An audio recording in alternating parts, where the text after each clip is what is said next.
الرحیم السلام علیکم۔ آج بات کریں گے ذرا خواتین کی ان مخصوص نشستوں کی جو جنرل پرویز مشرف نے 2002 کے الیکشن میں متعارف کرائی تھیں۔ جائزہ لیں گے کہ ان نشستوں کی کیا ضرورت تھی، ان نشستوں کا کچھ فائدہ ہوا کہ یہ نشستیں صرف اور صرف پارلیمان پہ، اس نظام پہ، قومی خزانے پہ بوجھ ہیں۔ میں ہوں آصف نثار غیاثی۔ آج کے ویلاگ میں خواتین کے حقوق اور ان نشستوں کے معاملے کا جائزہ لیں گے۔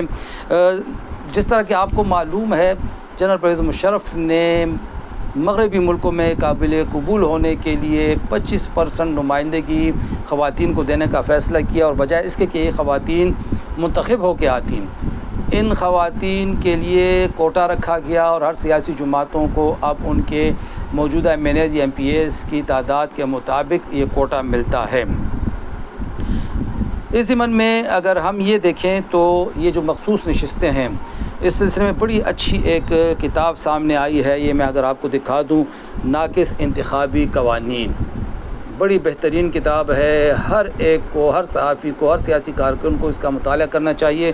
نامور جو اینکر پرسن ہیں اور کالم نگار ہیں، آصف محمود صاحب کی یہ کتاب ہے۔ اس میں انہوں نے بڑی اچھی بات کی ہے۔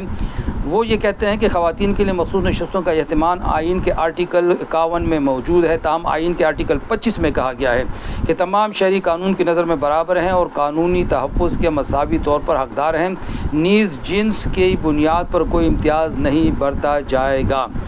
جنس کی بنیاد پر امتیاز کی ممانعت ہے آئین میں، تو جنس کی بنیاد پر مخصوص نشستوں کا رکھا جانا کیا یہ تضاد میں شمار نہیں کیا جائے گا؟ یہ ایک پہلا سوال ہے، بنیادی سوال ہے، اور اس سوال کا جواب یقیناً سب پہ فرض ہے۔ اسی طرح آرٹیکل 25 کی ذیلی دفعہ 3 میں کہا گیا ہے کہ اس آرٹیکل میں مذکور کوئی امر عورتوں اور بچوں کے تحفظ کے لیے ریاست کی طرف سے کوئی خاص اہتمام کرنے میں مانع نہ ہوگا، تاہم جنس کی بنیاد پر مخصوص نشستوں کا اہتمام خواتین کے تحفظ کے باب میں درج کرنا ممکن نہیں۔ ان کے تحفظ کے کچھ اور تقاضے ہیں، اور تحفظ کا مطلب پارلیمان کی نمائندگی نہیں ہے۔ اس قانون کا اطلاق بھی ایک سوالیہ نشان ہے۔ بظاہر تو یہ قانون قومی زندگی میں خواتین کی شرکت کو بڑھانے کے لیے وضع کیا گیا، لیکن عملاً یہ ہوا کہ پارلیمان کے دروازے اس قانون کے باوجود خواتین پر کھل نہ سکے، اور صرف چند گھرانوں اور چند شہروں کی خواتین ہی اس قانون سے فیضیاب ہو رہی ہیں۔ مخصوص نشستوں پر انتخاب کے لیے سیاسی جماعتیں اپنی خواتین کی فہرست جمع کروا دیتی ہیں کہ ہماری طرف سے مخصوص نشستوں پر یہ امیدوار خواتین ہیں، یعنی کسی سیاسی جماعت کے حصے میں عام انتخابات کے بعد خواتین کی جتنی مخصوص نشستیں آتی ہیں، اس جماعت کی طرف سے جمع کرائی گئی فہرست میں پہلے نمبر پر موجود اتنی خواتین قومی اسمبلی کی رکن بن جاتی ہیں، صوبائی اسمبلی کی رکن بنتی ہیں۔ سیاسی جماعتیں جب یہ فہرست جمع کراتی ہیں تو یہ ربا پروری کی ایک تکلیف دہ مثال بن جاتی ہے۔ 2018 کے انتخابات میں 3 بڑی جماعتوں کی جانب سے پیش کی گئی فہرست کا مطالعہ، یہ انہوں نے بڑی اچھی مثال دی ہے، یہ اس کا جائزہ لیں۔ مسلم لیگ نون نے پنجاب سے جو نام دیے، ان میں سینیٹر جعفر اقبال کی اہلیہ عشرت افشار، ان کی بیٹی زیب ظفر، ان کی قریبی عزیزہ مائزہ حمید، یعنی اس خاندان سے 3 خواتین۔ بیگم عشرت اشرف صاحبہ کا نام قومی اسمبلی کی فہرست میں بھی رکھا گیا اور صوبائی اسمبلی کی فہرست میں بھی، یعنی 4 نشستوں پر ایک خاندان۔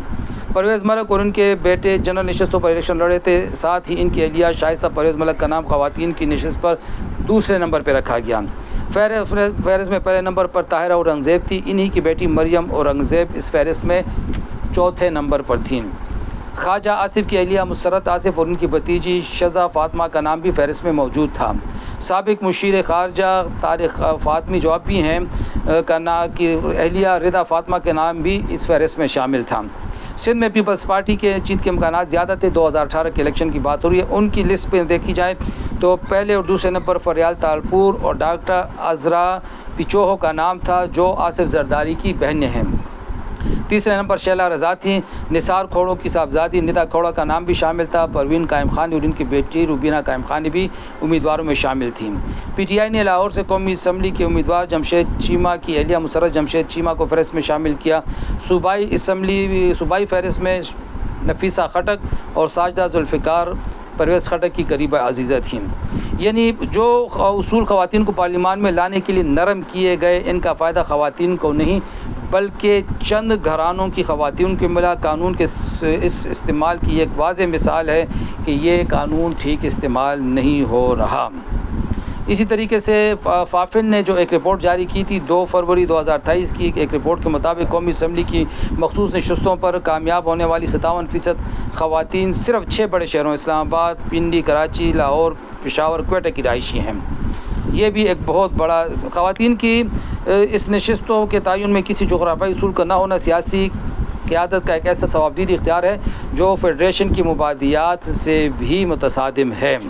یہ مخصوص علاقوں کو یہ چند سیٹیں مل رہی ہیں اور اشرافیہ کی چند نمائندہ خواتین ہی آ رہی ہیں، اور اس سلسلے میں ایک سوال یہ بھی ہے کہ ان خواتین کی پارلیمان میں آنے کے بعد 2002 کے الیکشن ہوئے، 2008 کے ہوئے، 2013 کے ہوئے، 2018 کے ہوئے، 2024 کے ہوئے، 5 الیکشن ہوئے۔ ان 5 انتخابات میں پاکستان میں خواتین کے لیے کون سی مؤثر قانون سازی ہوئی ہے، خواتین کی سیاست میں کس طریقے سے مضبوط نمائندگی ہوئی ہے، اور آخر میں ہم یہ بھی ضرور کہنا چاہیں گے کہ نئے انتخابی قوانین میں اب سیاسی جماعتوں کو پابند بھی کیا گیا ہے کہ جناب آپ نے 5% جنرل نشستوں پر خواتین کو حصہ دینا ہے۔ اب خواتین کے لیے مخصوص نشستیں بھی ہیں تو پھر 5% ٹکٹ مخصوص کرنا یہ بھی ایک سوالیہ نشان ہے۔ امید رکھی جانی چاہیے کہ اس سلسلے میں ضرور بات ہوگی۔ خواتین کے ساتھ یہ امتیازی سلوک ہے، خواتین کو مردوں کے برابر کھلے میدان میں آ کے مقابلے کے لیے لایا جانا چاہیے، نہ کہ مخصوص نشستوں پہ چند خاندان کی خواتین کو اسمبلیوں میں بھجوایا جائے۔ خدا حافظ۔